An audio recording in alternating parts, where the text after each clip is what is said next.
Vamos lá então, pessoal. Tudo bem com vocês? Espero que vocês estejam bem, sejam todos bem-vindos quem está aqui. Eu vou me apresentar primeiro. Meu nome é Sheldon, eu sou médica clínica geral intensivista, para quem não me conhece. Gostaria de convidar todos que essa é uma live de aquecimento para um aulão gratuito que eu vou dar no dia 15 de abril, sobre um tema ainda a definir, mas vai ser 8 horas da noite, espero todos vocês lá também.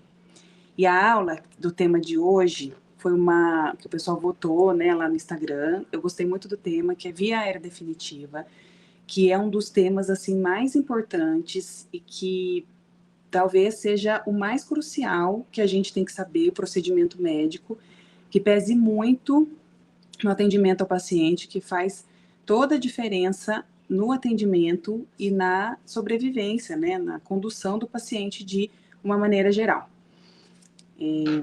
E a gente vai ter algumas dicas aqui que já vão mudar e definir o próximo plantão de vocês, essa que é a intenção dessa live aqui. Podem mandando dúvidas, principalmente o pessoal que está no Instagram, né, que eu acho que fica mais fácil. Pode ir mandando aqui que eu estou com o Instagram aberto, eu vou respondendo. E aqui também pelo YouTube, tá bom? Então vamos lá. Eu gostaria de começar essa live, antes de falar de via aérea definitiva, eu gostaria de falar sobre, primeiramente, a ventilação não invasiva e depois a gente falar sobre a definição de via aérea definitiva. A gente vai eleger um paciente como suporte de oxigênio, além do catéter, além da macro, além da máscara não reinalante, para usar a ventilação não invasiva, que a ventilação não invasiva ela também é feita ou no respirador, ou no próprio ventilador mecânico, ou ela vai ser feita num aparelho próprio, né, que gera 2 pressões, e a gente vai eleger os pacientes, e a gente tem muitas indicações, mas são 3 indicações principais que eu quero deixar aqui, que é nível de evidência A para ventilação invasiva, que a gente tem que tentar, se o paciente tiver condições, antes de estabelecer uma ventilação mecânica, uma intubação definitiva no paciente de via aérea definitiva. As 3 são, a primeira, edema agudo de pulmão hipertensivo, a segunda, DPOC exacerbado, e a terceira, como medida de pós-extubação imediata. Mas eu quero deixar muito claro, e isso tem que ficar, assim, para vocês de uma forma muito evidente, que a tentativa da ventilação não invasiva não pode, de maneira alguma, atrasar a decisão da intubação, se isso for benéfico para o paciente. Então, quando o paciente chega hipertenso, em edema agudo de pulmão, estertorando até ápice, a gente faz as medidas para hipertensão necessárias dentro da urgência e da emergência, né, que daqui ao caso é uma emergência, e coloca na ventilação não invasiva. Esse paciente, na grande maioria das vezes, ele vai melhorar. O meu paciente DPOC exacerbado, se não tiver contraindicação, não for um paciente com enfisema grave, que tenha bolhas subpleurais, que possa fazer um pneumotórax, a gente vai tentar também como primeira escolha. E assim que eu estubo o meu paciente, a gente faz venir de maneira profilática e não curativa, certo? Porque antes da gente definir quem que vai para ventilação não invasiva, a gente tem que excluir quem não pode fazer ventilação não invasiva. Então, a gente começa excluindo a ventilação não invasiva excluindo a ventilação não invasiva, se o paciente tiver um trauma grave de face, fratura de ossos da face, né, ou uma lesão muito grave. A absoluta é paciente em parada cardiorrespiratória, não pode fazer ventilação não invasiva. Paciente que está tendo muitos vômitos, paciente que está com alteração do nível de consciência importante, com exceção se a gente interpreta essa alteração do nível de consciência por hipercapnia, principalmente pelo DPOC ou por doença pulmonar grave. Então, a gente tem que excluir quando tem rebaixamento do nível de consciência, a não ser essa exceção. Quando o paciente fez cirurgia de trato gastrointestinal alto, sobretudo esôfago, às vezes alguns casos estômago, a gente não pode fazer ventilação não invasiva. Se o paciente está em iminência de parada respiratória, respiração tipo GASP, a gente também não pode fazer, certo? E quando eu coloco a ventilação não invasiva, a gente vai ter que verificar, essa aqui, gente, é um exemplo de ventilação não invasiva. Então, é uma máscara, existem muitas máscaras no mercado, mas, sobretudo, tem que ser uma máscara que cubra o nariz e a boca do paciente e faça uma pressão positiva, pode ser 2 pressões, o BIPAP ou CPAP, né, 2 pressões ou uma pressão, e a gente vai fazer uma pressão de suporte nesse paciente, ok? Tem muitas máscaras no mercado, tem as full faces, hoje tem aquelas maiores, tem essas pequenas, né? Menores. Importante é o paciente ficar confortável, porque essa máscara também tem complicações de fazer lesão na face do paciente. E quando a gente opta por fazer uma ventilação não invasiva, e a equipe de fisioterapia nos auxilia muito, na verdade, são elas que ajudam na avaliação, a gente faz uma conversa em conjunto com a fisioterapia, elas colocam, né, o paciente na ventilação não invasiva, e a gente tem que definir e tem que ter um tempo de quanto, né, para a gente programar quanto tempo eu devo esperar. Como é que a gente faz isso? Quando a gente coloca o paciente na ventilação não invasiva, a gente observa de 30 minutos a 2 horas. Não é um tempo muito extenso. Se o paciente... Então, o que a gente vai observar? Frequência cardíaca, se está melhorando. Frequência respiratória, se está melhorando. Se o paciente está melhor, né? Se a dispneia do paciente melhorou. Se o paciente estava com rebaixamento do nível de consciência por hipercapnia, por CO2 alto, a gente vai observar que o nível de consciência do paciente vai melhorar. E aí, tendo esses parâmetros, a gente mantém e continua fazendo a ventilação mecânica. Se em 30 minutos esse paciente não melhorar, a gente não deve atrasar de maneira nenhuma a intubação do paciente. E se eu posso deixar um recado aqui hoje, gente, não atrasem a via aérea definitiva do paciente com a insistência da ventilação não invasiva. Ventilação não invasiva, ela tem um papel maravilhoso em algumas doenças. A gente pode usar em asma, a gente pode usar em pneumonia, fora as evidências nível A. Mas se seu paciente não melhorou com 30 minutos, com 1 hora de ventilação não invasiva, não insista. Se o paciente não fica bem, depois que você tira a VNI, e aquele paciente que só tira a VNI para se alimentar e logo ele fica, chega a ficar às vezes 20 horas, 18 horas do dia numa ventilação não invasiva, esse paciente ele não é mais elegível de ventilação não invasiva, ele é elegível da via aérea definitiva. A gente provoca outros problemas, né, no paciente. Então, vamos eleger sim a ventilação não invasiva quando ela é indicada, ela tem indicações nível A, que a gente tem que tentar primeiro, sempre, mas quando tiver contraindicação ou falência, a gente tem que partir definitivamente para uma outra opção. E a outra opção é a via aérea definitiva, que é o tema dessa aula, que a gente vai começar a falar agora, certo? Eu sei que muita gente, talvez, entubar o paciente seja uma das maiores preocupações que um médico possa ter no plantão, porque a gente tem que ter uma certa experiência e se a gente não conseguir entubar o paciente, isso pode reverter no óbito do paciente, né? Então, quando a gente vai optar por uma ventilação não invasiva, na verdade, ela tem muitas indicações, entre elas está, o paciente está fazendo hipóxia, o paciente está ataque dispneico, lembrando que a gente tem indicação de determinar uma ventilação invasiva para evitar que o paciente fadigue a musculatura respiratória e entre numa parada respiratória. Quando o paciente está com o nível de consciência rebaixado, a gente considera o Glasgow menor que 8, lembrando que a escala de coma de Glasgow ela é criada para o trauma. Então, se o meu paciente clínico, a gente até extrapola a escala de Glasgow para os pacientes clínicos, mas se o paciente estiver obnubilado, pouco responsivo, não obedece a comandos, eu tenho que definir para proteção dessa via aérea, para evitar que esse paciente faça broncoaspiração e tenha outras complicações. Então, não é só ataque de dispneia, não é só insuficiência respiratória que indica a ventilação invasiva, tá?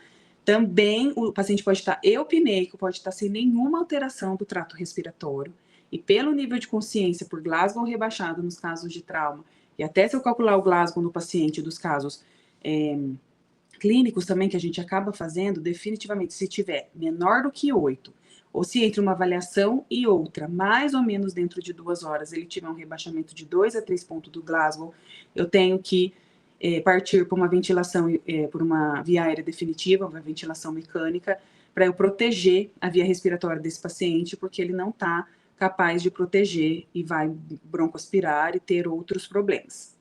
Das definições de via aérea definitiva do paciente, deixa eu aumentar aqui só para a gente enxergar melhor. Então, as indicações são muitas, desde procedimentos cirúrgicos, impossibilidade de manter via aérea pérvia, insuficiência respiratória, hipoxemia, hipercapnia, antecipação, né, se o paciente estiver visivelmente desconfortável. Na grande maioria dos casos, a gente vai tentar fazer uma via aérea definitiva o mais eletivo possível. o mais tranquilo possível para a gente, para o paciente e para a equipe. Ok, pessoal? A única contraindicação precisa de intubação orotraqueal por tubo, né? É quando o paciente tem um trauma grave de traqueia. Aí não tem jeito, né? Mas a gente considera como via aérea definitiva a intubação orotraqueal, a intubação nasotraqueal, que é bem menos usada, a orotraqueal é muito preferível, a cricostomia e a traqueostomia são consideradas via aéreas definitivas, ou seja, quando eu tenho um dispositivo dentro da via aérea do paciente da traqueia, a gente considera como via aérea definitiva. No adulto, a gente sempre usa o cuff, né? A gente não usa intubação sem o cuff, a gente usa o cuff. Esse cuff, ele tem que ter a pressão controlada frequentemente, aonde a equipe da Fisio também é que costuma fazer esse apoio, que costuma fazer esse trabalho, senão a gente vai ter outros problemas, que é a traqueomalácia, por exemplo, por pressões de cuff aumentadas. E a gente tem que fazer a medição de passar o maior calibre de tubo orotraqueal possível quando a gente vai escolher. Quando é cirurgia, que a cirurgia vai durar 6 horas, 2 horas, 6 horas, 8 horas, e o paciente vai ser estubado logo após a cirurgia lá na RPA, não tem problema nenhum passar um tubo um pouco menos calibroso. Mas para os pacientes que estão internados na UTI, que a gente intuba por insuficiência respiratória, os pacientes que têm muita secreção de via aérea, por exemplo, numa pneumonia, às vezes numa asma, que eles ficam hipersecretivos, pacientes de DPOC, a gente precisa, quanto mais calibroso, melhor. Eu melhoro a resistência dessa ventilação mecânica, eu melhoro quando eu vou aspirar esse paciente, então a gente tem que tentar entubar para mais um calibre que não lesione, obviamente, a traqueia do paciente, mas tentar fazer um calibre compatível, senão fica vazando e eu não consigo garantir, né, que esse tubo, como é que diz, gente? Que esse tubo proteja a via aérea, esse cuff tem que estar controlado e fazendo o papel dele muito bem, certo? Eu sei, pessoal, que ventilação mecânica é muito difícil, tem gente que tem muita dúvida, e, sobretudo, a questão de fazer o procedimento de intubação orotraqueal. Eu vou passar aqui o que hoje é preconizado para fazer a sequência da intubação orotraqueal, que é a sequência rápida, os 7 passos da preparação. Mas eu quero deixar claro o seguinte, que se a gente seguir todos esses passos, a grande maioria das intubações vai ter um sucesso. Mas quando a gente decide intubar um paciente, com exceção das paradas cardiorrespiratórias, que não vai dar, às vezes, tempo da gente fazer essa preparação, ou o paciente que está numa preparada, está no momento que já está gaspiando, sobretudo na emergência, às vezes o paciente é trazido pelo SAMU, trazido pela própria família, enfim. Mas se a gente está dentro de uma situação que a gente está observando o paciente, está monitorando o paciente, a escolha é sempre fazer uma intubação programada, mesmo que seja na urgência, certo? Lembrando que a gente, como médico, tem que ser a calma que a equipe precisa. Então, a gente vai avisar a equipe, se o paciente estiver acordado, a gente vai comunicar o paciente que ele vai passar pelo procedimento. A gente vai avisar a equipe da fisio, a equipe de enfermagem, outra equipe que estiver junto também ali no serviço, né? Mas principalmente a enfermagem e a fisio que mais nos apoia nesse momento, que participam ativamente. A gente vai ver se o local já está preparado para receber, vai conversar com o paciente, se possível, conversar com a família, se der tempo, e vai fazer uma cadência de atendimento, porque quando a gente faz uma programação, faz um procedimento com calma, seja o líder da equipe de uma maneira muito tranquila, a chance de dar certo esse procedimento é muito maior. Então, eu vou passar aqui os 7 passos da intubação orotraqueal. Intubação orotraqueal envolve experiências, mas tem vias aéreas difíceis, que nem quem tem muita experiência tem dificuldade. Então, quando é difícil para todo mundo. Não hesitem em pedir ajuda quando a coisa começar a fugir do controle, mas é muito melhor vocês fazerem a preparação, seguir os 7 passos, fazer alguma coisa coordenada com a sua equipe e você tentar até o fim, do que ser omisso e não fazer a tentativa e ficar insistindo em outras coisas ou não fazer nenhuma medida efetiva e deixar seu paciente ter uma parada respiratória por falta de via aérea definitiva. Então, às vezes a gente falha na hora de uma intubação, às vezes não dá certo, a gente precisa de ajuda. Isso não é que não tenha problema, mas a gente tem que tentar até o final e tentar tecnicamente para ter segurança e eficiência na nossa na nossa técnica, no nosso procedimento, certo? Mas você ignorar, deixar o paciente fadigar, não fazer uma programação, não saber indicar corretamente. Então, o paciente está começando a cansar, pede uma gaso, colocou O2 suplementar, o paciente não melhorou, começa a ficar confuso, começa a ficar agitado. Não adianta ficar sedando esse paciente, dando medicações como Aldol, até diazepam, porque isso é um sinal claro e precoce de hipóxia cerebral. Quando o paciente está bem e começa a ficar confuso, a gente tem que ficar em alerta e começar a ter uma série de atitudes para começar a programar a via aérea definitiva. Como que a gente faz a preparação dos 7 passos, na verdade, os 7 passos da sequência rápida de uma via aérea definitiva que vai fazer toda a diferença quando você for abordar o paciente. Então, vamos lá. Primeiro passo, prepare a sua equipe e o espaço físico que você está. O que eu quero dizer com isso? Quando a gente decide fazer uma intubação, né, que a grande maioria das vezes vai ser o tubo orotraqueal, que tem diversos tamanhos no paciente adulto, de 6,5 até 10, até 9,5. Garanta que tem o material que você precisa dentro do setor onde você está. Se você tem vários tubos, né? Se você tem à disposição de um tubo mais calibroso para um menos calibroso, você vai escolher um para o seu paciente. Geralmente adulto é de 7,5 a 8,5, alguns são 9, todos com cuff, de preferência tubos. Se você tiver a opção com aspiração supracuff, não são todos os lugares que tem, mas se você tiver, melhor para você fazer essa intubação. Então, primeiro, garantir que todo o material para a própria intubação esteja disponível e que as pessoas não precisem sair correndo para ir na farmácia, no almoxarifado, no setor vizinho. Então, pelo menos 3 tubos, 3 calibres diferentes. Se o laringoscópio está funcionando, a gente precisa ver se tem todas as lâminas, se as lâmpadas estão funcionando, se a pilha está ok. Então, você testa o laringoscópio antes de começar o procedimento. Isso é toda a preparação. Na verdade, a gente nem chegou no paciente. Então, verificar se você tem o material, a quantidade de tubos, se você usa fio guia, se você tem fio guia no setor. Se você tem outras alternativas, se você não conseguir entubar o paciente. Se você tem uma máscara laríngea, se você tem um bugie para você fazer nos casos de via aérea difícil, para também não dar correria. Então, você já deixa tudo ali. Geralmente, os setores têm a caixa de intubação.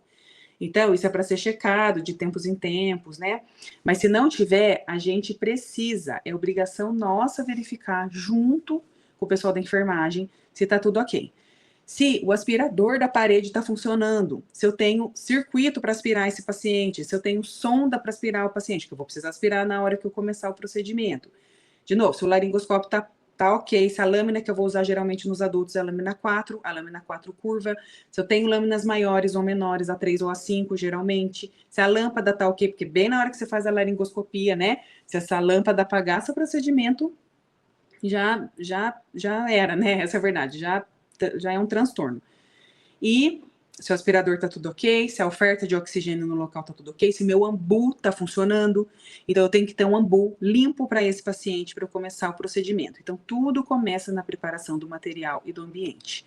Avise a sua equipe, veja quanto tempo que o seu paciente comeu, se o paciente tomou café da manhã, almoçou, se ele está em sonda nasogástrica, peça para abrir a sonda e deixar aberta, drenando, porque na hora que a gente começa a ambusar, vai ar para o estômago também. A chance do paciente vomitar e tampar a via aérea é muito grande. Se o paciente acabou de comer, espere um pouco, pelo menos meia hora, 1 hora para você fazer, porque daí a gente já considera intubação com o estômago cheio.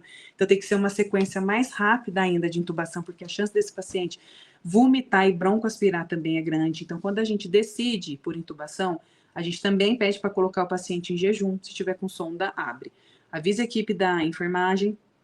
Se o seu setor não tem fisioterapia, mas o hospital tem, o pronto-socorro tem, comunique a fisioterapia de plantão para estar presente na hora do procedimento. Não comece o procedimento sozinho. Chame a sua equipe, prepare o material, verifique que tudo que você precisa está ali, aí você começa. Então, esse é o primeiro passo, a preparação da intubação, ok? Segundo passo muito importante, que às vezes as pessoas esquecem, e ela é fundamental no sucesso da garantia da via aérea definitiva, é a pré-oxigenação. Se o paciente tiver saturando normal, 98, 100%, e a nossa indicação de intubação for, por exemplo, o nível de consciência, a gente pode se preocupar, deve se preocupar com a pré-oxigenação, mas, sobretudo, os pacientes que estão mais hipoxêmicos. Então, eu vou precisar posicionar esse paciente, pegar a máscara do ambu, puxar, né? A gente faz uma manobra do C, né? Que a gente coloca as mãos embaixo do queixo do paciente e eleva a via aérea para evitar a queda de língua.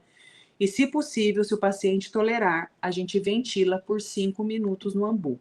Então, alguém segura o rosto do paciente, eleva aqui a mandíbula, né? Evita a queda de língua ali. E aí a gente ambusa com auxílio da enfermagem ou da própria fisioterapia. 5 minutos para oxigenação no oxigênio a 100%, né, ligado direto no oxigênio, sem ar comprimido, porque na hora que eu parar de ambusar e for partir para a intubação em si, o paciente está pré-oxigenado e ele tolera se a gente demorar um tempinho ali para conseguir intubar. Então, eu preparei esse paciente, o ambiente, eu pré-oxigenei e aí eu vou começar a fazer a medicação. Gente, mesmo que o paciente esteja sendo intubado por rebaixamento do nível de consciência, com exceção da parada cardiorrespiratória e das urgências de pré-parada, paciente em gaspe, mesmo assim, a gente sempre vai dar preferência para sedar o paciente, fazer a pré-medicação e sedar o paciente. Não intubem, com exceção da parada cardiorrespiratória, sem a medicação, a pré-medicação e a sedação.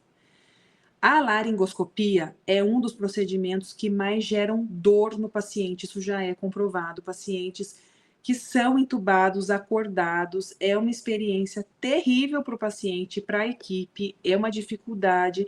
Não tem essa de ficar segurando o paciente fisicamente para intubar. A gente tem que fazer a pré-medicação e tem que fazer a pós-medicação. E o que eu preciso para a pré-medicação? Primeiro, uma via boa, uma via venosa boa, um acesso periférico, isso a gente pode incluir lá na preparação também, um acesso periférico bom, seja ele 18, né, 20, mas que esteja funcionante. Então, a gente tem que ir lá, perdão, eu até esqueci de falar, lá na preparação a gente tem que garantir uma via venosa, ou o paciente está com acesso venoso central, ou jugular, subclave, ou femoral com acesso profundo, mas não central, ou uma via. Não comecem o processo de intubação, com exceção das emergências e paradas, se você não tiver uma via garantida. Porque o procedimento de intubação, ele pode progredir para uma parada e você vai precisar de um acesso para conduzir a parada cardiorrespiratória. Então, a primeira medicação que a gente faz é a pré-medicação, que é a primeira opção é um opioide, que é o fentanil. Tem a opção de fazer lidocaína também, né, que é analgésico, anestésico, mas o fentanil ele já é bem difundido, tem na grande maioria dos lugares, a gente faz periférico fentanil, faz um flush, continua fazendo a pré-oxigenação do paciente, para daí eleger a medicação de sedação, que a gente tem 3 principais opções, que é o midazolam, a ketamina e o propofol. Isso daí vai dar preferência de cada um, vai dar preferência do serviço, do protocolo do serviço, da sua experiência, mas o importante é fazer um analgésico, sempre o fentanil antes, que é chamar de pré-medicação, porque para tirar a dor do paciente, o desconforto. Depois a gente faz uma medicação anestésica, né?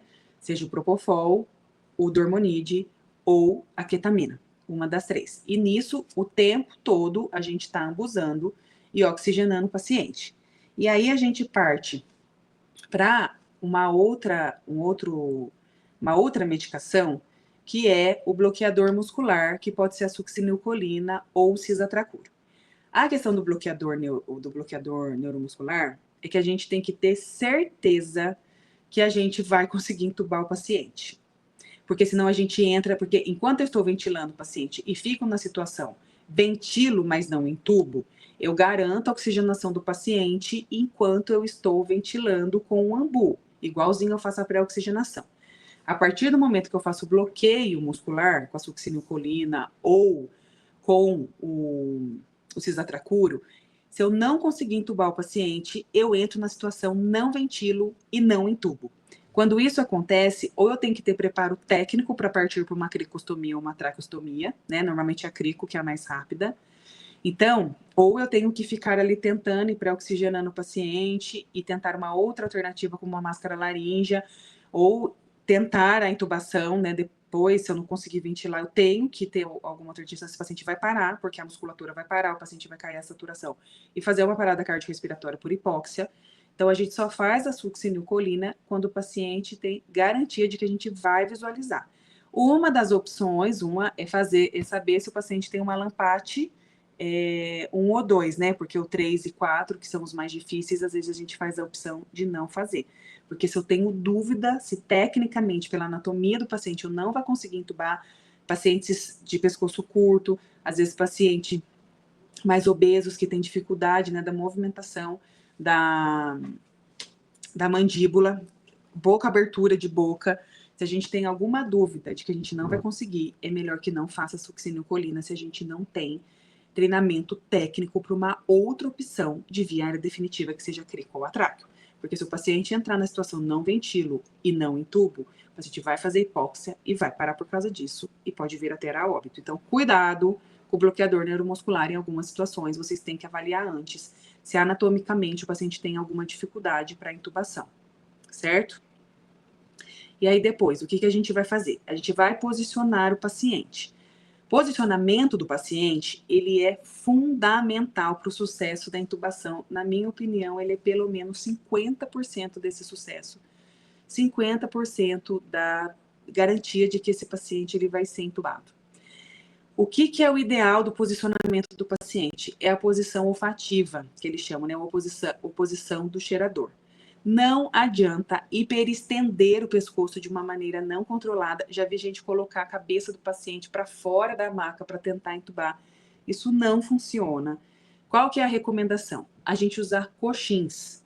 Coxins embaixo do ombro ou na cabeça, que eu faço um ângulo de retificação da via aérea. Quando eu vou fazer a laringoscopia, a gente enxerga de uma maneira mais precisa a corda vocal dos pacientes. Então, a gente faz esse momento do posicionamento do paciente, ele está aqui, na verdade, depois da sedação, mas a gente pode fazer antes até se o paciente colaborar, ou se o paciente tiver, por exemplo, um rebaixamento do nível de consciência e aceitar a posição que a gente coloca. Então, a gente coloca, pode ser um lençol dobrado, pode ser um frasco de soro que a gente enrola, não precisa ser muito alto, ele pode ser um tamanho mediano, que a gente coloca entre aqui o trapézio do paciente e o occipital, tem gente que coloca na cabeça também, então depende do paciente, a gente tem que adequar. Colocando assim, a gente consegue retificar e fazer uma laringoscopia bem melhor. Então você tem que alinhar o paciente, arrumar quadril, arrumar o tórax, o paciente não pode estar torto, a cabeça não pode estar torta. Colocando o coxim, facilita muito. Na minha opinião, é 50% da intubação está no posicionamento do paciente. Essa daqui, gente, que é a posição do cheirador. Aqui tá, né, um coxim embaixo da cabeça. Ele pode ser usado também embaixo do trapézio, né? E o importante é que quando a gente faça a laringoscopia, a visão da traqueia ela esteja mais retificada. A gente, né, perde o ângulo natural, né? Que a gente tem um ângulo aqui para chegar na traqueia do paciente quando a gente coloca o coxim. É fundamental para o posicionamento, ok? Não se esqueçam disso, certo? E aí a gente tem o procedimento em si, né? A passagem e a checagem do tubo em si. Lembrando que, vamos lá, quando a gente pede o tubo pro paciente, para entubar o paciente, o cuff já tem que estar testado, né? A equipe testa, porque eu posso entubar o paciente, o cuff está com alguma ruptura, alguma coisa, eu vou ter que reentubar o paciente. E prestem atenção se vocês usam fio guia, quando introduz o fio guia no tubo. Quando a gente introduz o fio guia no tubo, você tem que olhar na ponta, na extremidade do tubo. Se esse fio guia não está ultrapassando a extremidade desse tubo, você tem que tracionar e deixar pelo menos 2 dedos.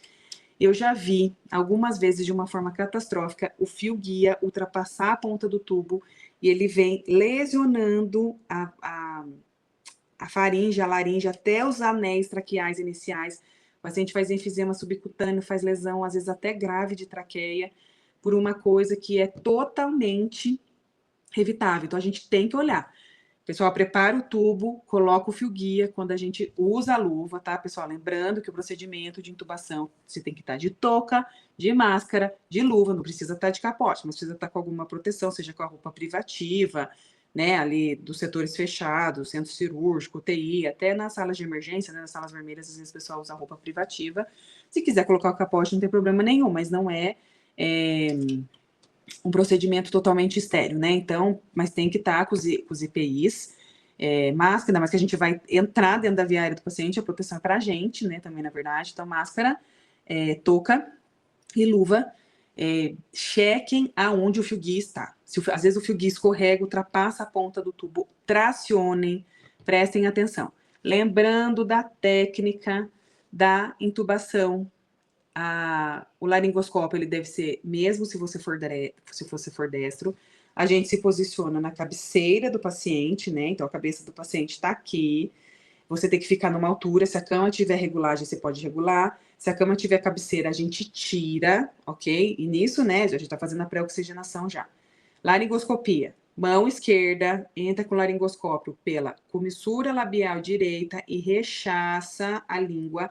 E o movimento é para frente. É este movimento que eu faço. Movimento de báscula. Coloco o laringoscópio lá na valécula, ou seja, na parte antes, eu não pesco a glote, ok, pessoal? Não precisa pescar a glote, senão a gente machuca e começa a fazer edema de glote. Eu coloco o laringoscópio na valécula, eu enxergo. Deixa eu colocar o desenho aqui que eu coloquei. Aqui, ó. Vou aumentar. Aqui, ó, tá a glote, certo? A parte de cima. Eu vejo ela quando eu tô realizando a intubação.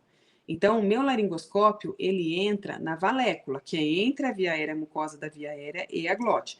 Eu faço esse movimento de báscula e tenho que enxergar exatamente isso. Intubação orotraqueal é um procedimento de visualização direta. Eu não posso colocar o tubo se eu não estiver enxergando, porque o movimento mais fácil é esse tubo entrar no esôfago, por facilidade da via do paciente, por facilidade da orofaringe dele, ok? Então, eu tenho que ter uma visualização direta da corda vocal e eu tenho que enxergar o tubo entrando na corda vocal. Então, é obrigatoriamente um procedimento de visualização direta. Não dá para fazer às cegas. Tubo orotraqueal não dá para fazer às cegas, pessoal, certo? Tem que visualizar. Então, lembrando, mão esquerda, entra pelo lado direito, pela comissura labial direita, afasta a língua e faça o movimento de báscula, ok? Coloquei o tubo, entubei o paciente, enche o cuff e aí a gente vai checar se esse paciente está adequadamente entubado. Aonde é o primeiro ponto que a gente checa? Estômago. Eu não me preocupo com o pulmão. Primeira coisa que eu vou checar é o estômago, para eu saber se eu não entubei o estômago, porque se eu ficar procurando som no pulmão, eu vou ficar ambuzando o estômago, o paciente vai vomitar, falta vômito por dentro do tubo, ok? Então, o primeiro lugar que a gente coloca é no estômago. Se eu não escutar nenhum som, eu escuto o lado direito, o lado esquerdo, ambuzando. Não é no ventilador ainda, é ambuzando. A gente vê a altura, né? Se o tubo está seletivo ou não, marca a altura correta para daí fixar, colocar na ventilação mecânica e partir depois para outra questão que é a ventilação mecânica. E daí? E se eu entubei o estômago? Eu tiro esse tubo e faço tudo de novo. Pré-oxigênio esse paciente. Se eu precisar aspirar, a gente aspira. Por isso que o aspirador tem que estar joia.